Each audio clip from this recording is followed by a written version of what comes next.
우리 전진숙 의원께서 의료대란 관련해서 대통령 사과 그리고 장관 사퇴 관련해서 말씀하셨고요. 그리고 네. 그에 관해서 대답을 하지 않으셔서 남인순 의원께서 재차 네. 물어보셨고 그리고 사퇴 관련해서는 책임을 진다는 마음으로 최선을 다하겠다고 하셨어요. 네. 사퇴 없다는 말씀이시죠? 네, 아니오예요. 예, 사퇴 없다는 지금, 말씀이시죠? 의료 현장이 그러면 급박하게 돌아가는데 제가 사퇴 안 하신다는 말씀이시죠? 최선을 있는 한 자리에 있는 한 최선을 다하겠습니다. 사퇴하신다는 말씀이세요? 그러면?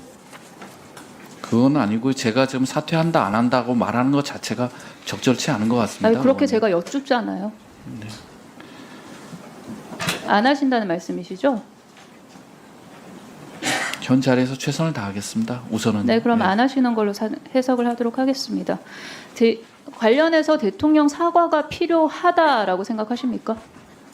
그것도 제가 좀 여기 자리에서 명확히 말씀드리는 것은 좀 적절하지 않은 것 같고요. 왜 부적절하죠? 의료대란 관련해서 주무부처인 보건복지부 장관이 이렇게 국민이 피해를 보고 대한민국 전체가 멍든 상황에 대해서 대통령이 사과를 해야 된다, 안 해야 된다, 그 필요성에 조차도 말씀을 못 하십니까? 적절하지 않은 것 같습니다. 왜 적절하지 않아요? 어차피 이 건은 이제 보건복지부와 교육부가 주무부처로서 책임지고 하고 있기 때문에 네. 아니요. 국민들이 피해를 보고 대한민국 전체를 멍들게 하는 의료대란 사태에 대해서 대통령이 사과를 해야 한다라는 입장에 대해서 어떻게 생각하시냐고요. 그거에 대해서 입장을 왜 못 밝혀요? 그거 밝히는 게 왜 부적절해요? 말씀해 보세요. 대통령께서는 그 의료 개혁을 강조를 하셨고 국민들의 건강과 장관님, 제 생명 질의가 증진을 그게 위해서. 아니었잖아요, 예. 장관님. 근데 그거를 이제 그 주무장관이 제대로 실천 못한 것이 문제가 있다고 생각이 듭니다. 그러면 이 정도 사태 관련해 가지고 대통령 사과 필요 없다가 장관 입장이세요? 그냥 제가 말씀드린 대로 이해해 주셨으면 고맙겠습니다. 이해를 하려고 재차 여쭤보는 거잖아요. 이 정도 건으로는 대통령 사과는 필요 없다. 이게 보건복지부 장관 입장입니까? 그건 이제 대통령께서 판단하실 사항이라고 생각이 듭니다. 제가 대통령께서 판단하실 사항인지 아닌지를 여쭙지 않았어요, 장관님. 다시 여쭐게요. 의료대란 사태 관련해서 대통령의 사과가 필요하다라는 입장에 대한 장관의 입장을 물었어요. 입장 없습니까? 없는 걸로 이해해도 됩니까?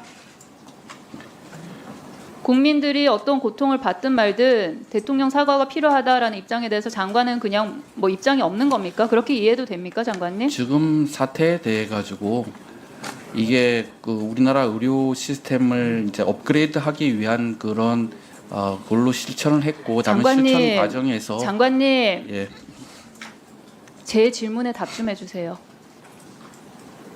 예, 저는 거기까지 말씀을 드리겠습니다. 위원장님, 네. 시간 좀 멈춰주시겠어요? 네.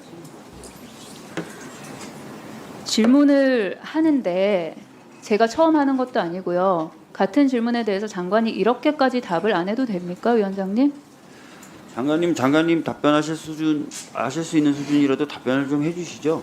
예.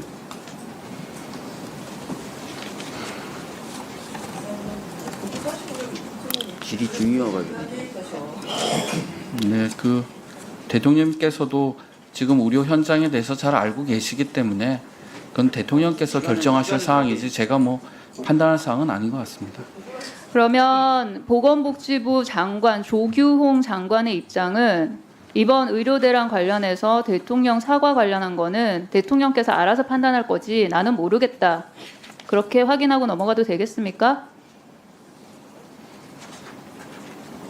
장관님? 그렇게 확인하고 넘어가도 되겠습니까? 예, 제가 뭐 건의하거나 그다음에 그 할 상황은 아닙니다. 예. 아까 그 자생한방병원 관련해서요. 네. 장관님께서 문제가 없다는 취지로 답변을 하셨는데 그렇죠? 예, 다른 처박 그 적용 제 질의가 안 끝나서요, 절차하고 장관님? 같다고 말씀드렸습니다. 예. 네, 그런 취지로 답변을 하셨는데 위증하시면 안 돼요, 그죠? 색안경을 끼고 정치 공세를 하는 거라고 했는데 색안경을 꼈는지 이게 정치 제가 공세인지 언제 그렇게 아니요, 말씀? 장관님이 말씀하셨다고 말하지 않았어요? 네. 색안경 끼고 정치 공세를 하고 있다고 했는데 색안경 낀 건지 정치 공세하는 건지 한번 따져 봅시다. 슬라이드 보여주세요. 자, 처박 건강보험 사업이 대통령과 특수관계에 있는 자생한방병원 맞춤형으로 진행되는 거 아니냐라는 특혜 의혹이 있습니다. 왜 그런 특혜 의혹이 있는지 관계도부터 한번 볼게요. 윤석열 대통령 그리고 신준식 자생한방병원 이사장은 서로 가깝습니다. 얼마나 가깝냐? 신준식 이사장의 차녀에게 자신이 무척 아끼는 막내 검사 이원모를 소개시켜준 사람이 바로 윤석열 대통령이죠. 즉 윤석열 대통령의 중매로 인해서 자생한방병원은 대통령실 이원모 공직기강 비서관의 처가가 운영하는 병원이 됐습니다. 또한 잘 아시다시피 이원모 비서관의 아내 신지연 씨 대통령 전용기에 탑승할 정도로 김건희 여사와 친하죠. 건강보험 관련돼서 많은 의사결정을 하는 심평원장이 강중구 원장이죠. 강중구 원장의 자녀 강모 씨는 이원모 공직기강 비서관실에서 일하고 있습니다. 이원모 공직기강 비서관의 그 직원인 것이죠.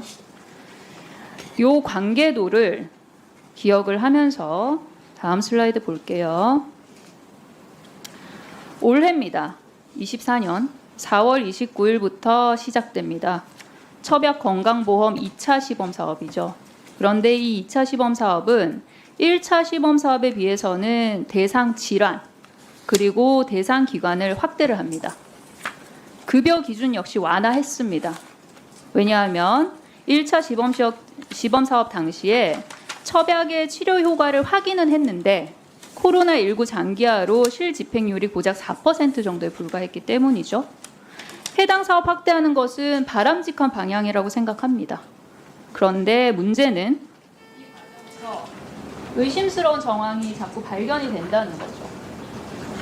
먼저 대상 질환에 있어서 1차 시범 사업 때와는 달리 이 허리 디스크 대상 질환이 추가가 됩니다. 이때 경희대가 주도해서 개발한 요추 추간판 탈출증 한의표준 임상진료 지침을 토대로 자문위원회 심사와 추진을 거쳐서 확정이 된 바 있죠. 그런데 문제는 이 연구에 이 문구는 제 말씀이 아니에요. 자칭 국내 최고의 비수술 척추 관절 전문병원 자생한방병원 출신이거나 아니면 현재 자생한방병원 소속인 인사 5명이 개발위원 자문위원으로 참여를 합니다. 즉 대상질환 확대로 직접적인 이익을 얻을 수 있는 그 병원 관계자들이 관련 지침 개발위원 자문위원으로 참여를 해요. 아무 문제가 없습니까? 개발위원회 여기까지 할게요. 이어서 할 겁니다. 말씀드릴까요? 아니요, 여기까지. 답변 원하지 않아요.